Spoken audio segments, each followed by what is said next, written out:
cooperation. Thank you, Hannah. Yes, I think one of the, if you look back in a historical way, the objective of quality assurance has always been to make a full 3D characterization of your applicator. And in recent years, the discussion is ongoing in ESHO that we should perform a level of basic QA that is feasible to achieve with the existing thermometers that are provided by the hyperthermia system. Well, that has a number of consequences, and therefore the aim of this presentation is to demonstrate you, or to give you a brief overview of the existing QA systems, the pros and cons, and compare that as a next step to see how a basic level of QA compares to the high level of QA as has been demonstrated by Sergio Couto just before with the MR. And that is a big difference. So my disclosures, and if you then look to the historical way, you see that, that we have very elegant systems by infrared. This has been the basic level, and you can make nice 2D SR distributions. And if this is a Gaussian beam type distribution, you can also do with sensor type measurements. You can get a good match between what you predicted and what you have been measured by infrared and by independent probes. In this line, there are 8, but the disadvantage of any temperature SR profiles that you perform for quality assurance, and that is it takes a long time it takes about 2 minutes to perform the heating, and the measurement is short, but there's a long time needed between the measurement for cooling down, and the accuracy depends on the size of the heating focus. So that has been nicely illustrated by Samaras in the past. An alternative way in which you can do faster measurement is taking the E-field sensor or the E-field approach for measuring SAR. You can either do this by LED or lamp phantoms or with the E-field, the Schottky diode sheets. But you will see that they all have different performances in a threshold level before they measure any light, or there is a widespread in the quantification of the signal. The Schottky diodes are more linear and they have a smaller spread. The ultimate 3D performance would be with a liquid phantom, and then you do 3D scanning, but this takes a very long time to perform a full 3D assessment. So there is clearly limitations. And of course, if you take such a long time of several hours of doing 3D, then there is the risk of drift, and there also might be heating. The advantage of the E-field systems is that you can perform QA at different power levels and also can test the performance of your system at a low power output versus a high power output system.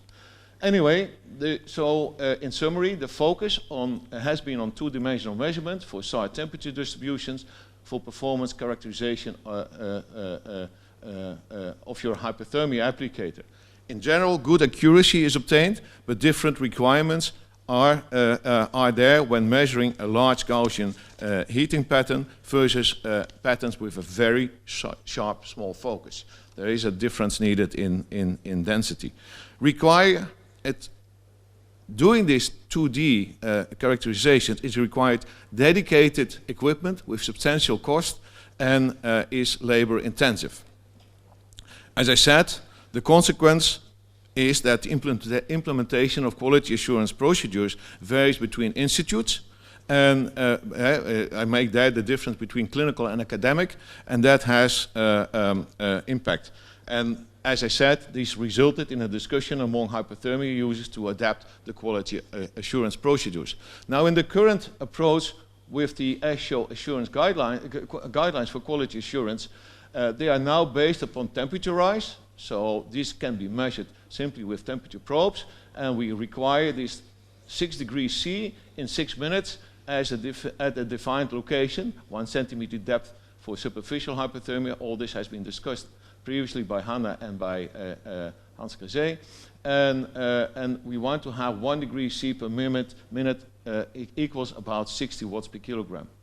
And as I said, it should be preferable, feasible with existing thermometry system integrated with the clinical hyperthermia device or other affordable equipment. The consequence is that QA is obtained mostly by a low resolution, one-dimensional temperature distribution. And the question is, does this affect our ability to monitor the 3D SAR temperature distribution in advance and to anthropomorphic phantoms. And to demonstrate you the impact of that, I took the data of Sergio, and we worked along the cross line. So this would, if you would have one-dimensional temperature distribution, you would go for the central planes, either sagittal, I have to speak,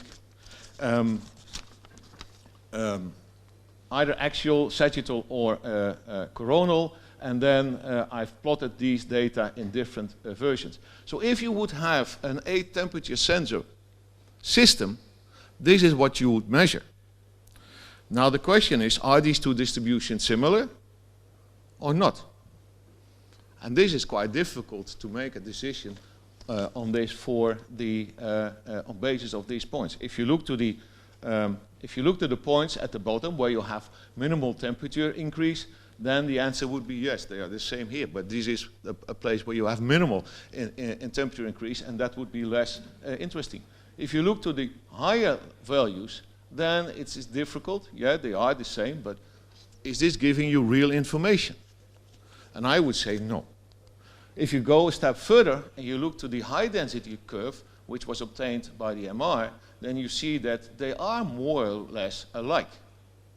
So the low density spot measurements of those 8 temperature probes, in my opinion, gives you insufficient information. And if you would, let's see, and if you would add that with not only the axial, sagittal, and coronal planes, then you would see that even then you would get a little bit more information if you go to high density temperature profiles.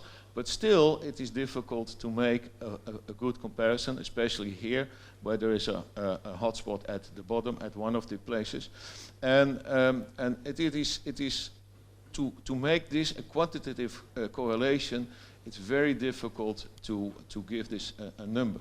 And if you would add additional slices, if you do not do one measurement, but you would do 2 measurements, then this would help you, give you a little bit more information. But do not forget, every measurement, every frame here, takes you about half an hour measurement. And then the system has to cool down for several hours. So you have to take it out of your device, bring it in again, adding uncertainty in positioning. So these data might be, they are now from one single measurement, because it was the measurement of Sergio. But if you would do this as separate measurements, the quality would degrade and the comparison would be less. So if you then compare the information that you have from this data with the full 3D or the 2D planes that has been measured by Sergio, you will see that it is reasonable comparable. Here we have, when I'm correct, these points you will not detect. If you take the line measurements here, you can make some comparison at these one. And here, this looks more or less the same, except for this place. But it is here that you have the difference, and also here it is looking more similar, but it is very dependent upon the exact position. So in conclusion, of this comparison, then QA for homogeneous symmetric phantoms, a 1D temperature profile using 8 temperature sensors provides a minimum quality information, and the quality level, in my eyes, would improve when matched with treatment modeling. So there, if you have simple Gaussian distribution and homogeneous phantoms, the single line and low density quality assurance might work. If you go for anthropomorphic phantoms, a 1D temperature profile using 8 sensors is absolutely insufficient. If you would have high density temperature monitoring, it might be sufficient to monitor stable performance of the local system in addition to 2D measurements. So it will not be sufficient to make comparisons between one system and the other system. So multi-institutional trials, it will not work.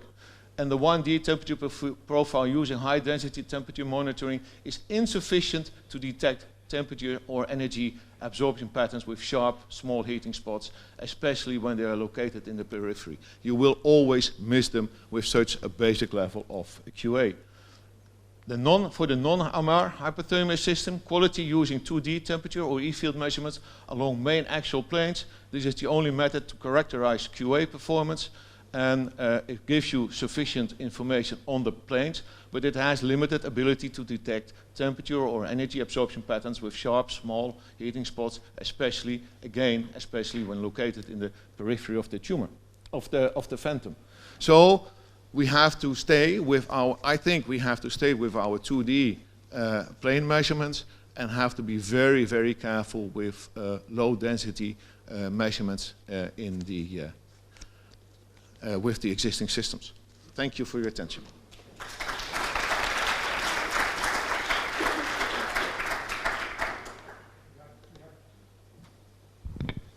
We have time for a couple of questions. Yeah, very good. So I can assume you all agree. Yes. No, too far. I have one question, because we have been working with this complex Henk, we call Henk phantom. Do you think that it should be a phantom that everyone should use, or maybe a more general elliptical shape phantom it would be more appropriate for QA? I'm always in favor of a simple phantom, because that gives you a good ability to compare the performance in well-described systems. And the moment you go to the more complex phantoms, the impact of positioning is getting more severe. So you have to, in your system, you work with a 1 centimeter accuracy. You have to go higher than that in order to exclude small impacts of